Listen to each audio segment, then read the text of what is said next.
Eu vim falar um pouco em relação ao livro A Quarta Revolução Industrial, lançado em 2016 por Klaus Schwab. Ele tem como foco principal falar em relação à economia e às tendências tecnológicas. Klaus Schwab nasceu na Alemanha em 1938. Klaus é engenheiro e economista.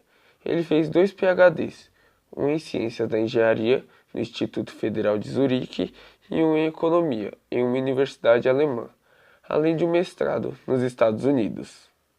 Em sua carreira profissional, ele começou como professor de administração na Universidade de Genebra.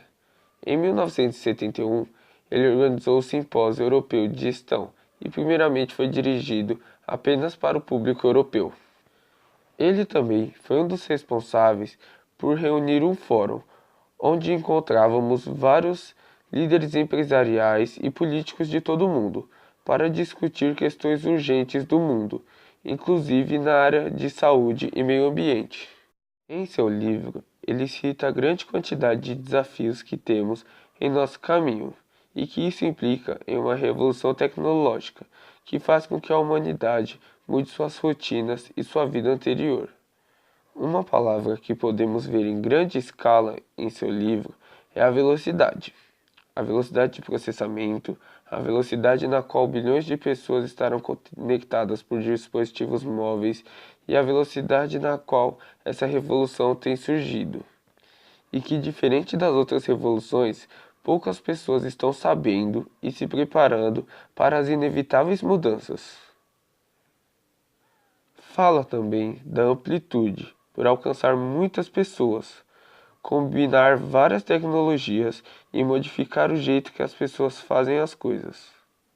A ideia de Klaus ao fazer o livro era de conscientizar as pessoas e criar uma estrutura reflexiva em relação a toda essa situação. O livro enfatiza como as pessoas e a tecnologia existem juntas e a sua relação. Muitas ideias ao longo do livro foram baseadas no Fórum Econômico Mundial e em projetos que estão em andamento. Os capítulos trazem visivelmente o que era essa revolução, as mais pontuais tecnologias inovadoras e os impactos de tudo isso. Em nossa história, a revolução significa a radicalização de alguma situação anterior. Ou seja, tínhamos um determinado contexto onde foi mudado por diversas características que foram acarretadas ao longo do tempo.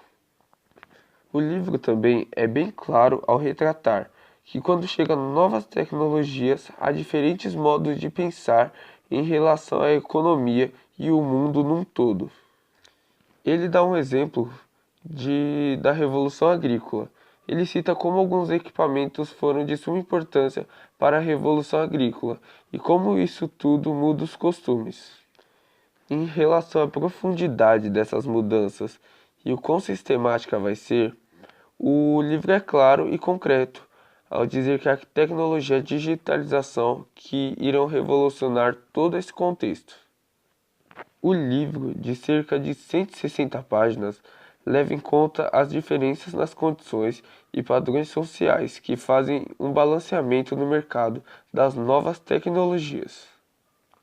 O capítulo 2 diz o quanto as empresas querem impulsionarem a quarta revolução industrial, principalmente por conta das suas descobertas científicas.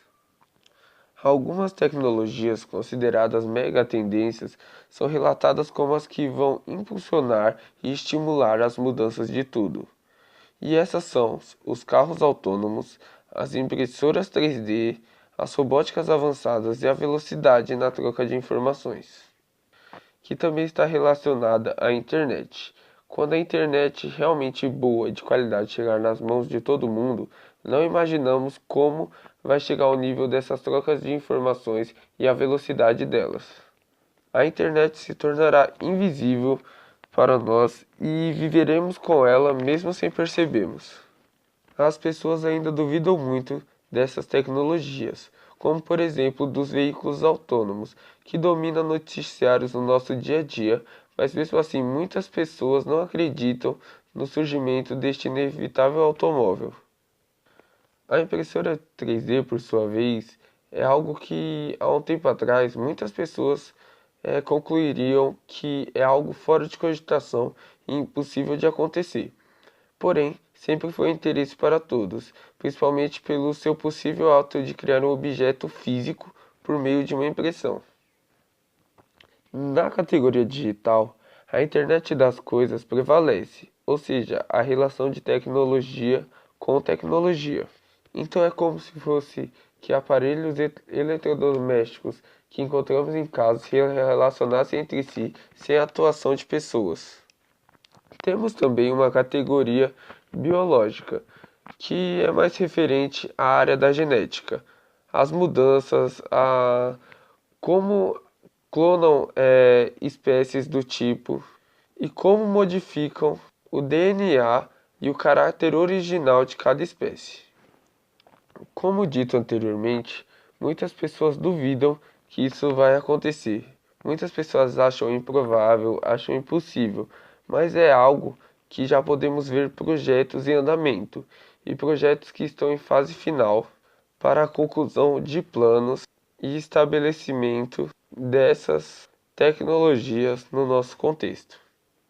Uma das incertezas deste tema são os impactos, que é completamente impossível prever ao certo os impactos, mas há todo um estudo para tentar entender como serão essas mudanças e principalmente os impactos ambientais e na economia. A economia é algo que será muito afetada, pois assim vai variar os investimentos, os consumos, a taxa de emprego, a inflação e muitos outros aspectos dentro desta área. Esse tema nos traz diversas incertezas e inseguranças, e talvez a nossa única opção seja esperar e nos preparar para essas inevitáveis mudanças. Devemos sempre nos atualizar para nos manter com o poder de agregar valor e competentes, independente da nossa função e área de atuação. Sugiro que leiam o livro, pois é o tutorial perfeito para quem está com o pé atrás na situação. Agradeço pela atenção e deixo aqui o meu muito obrigado.